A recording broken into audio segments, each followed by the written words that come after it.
প্রথমেই আমি আল্লাহ রাব্বুল আলামিনের দরবারে হাজারো শুকরিয়া, লক্ষ কোটি শুকরিয়া আমি আদায় করছি।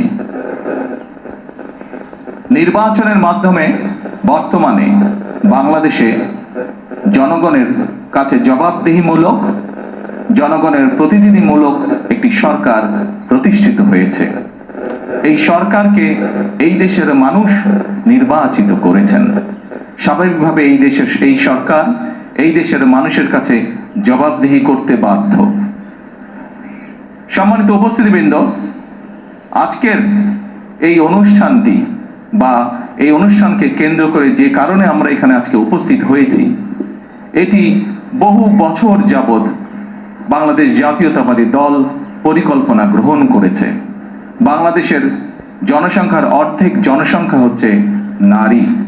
আমরা দৃঢ়ভাবে বিশ্বাস করি এই অর্ধেক জনসংখ্যাকে যদি আমরা পেছনে রাখি, এই অর্ধেক জনসংখ্যাকে যদি আমরা এম্পাওয়ার না করি, তাদেরকে যদি ক্ষমতায়ন না করি, শিক্ষা এবং অর্থনৈতিকভাবে তাদেরকে যদি ক্ষমতায়ন আমরা না করতে পারি, তাহলে অবশ্যই দেশকে কোনোভাবেই সামনে এগিয়ে নিয়ে যাওয়া সম্ভব না।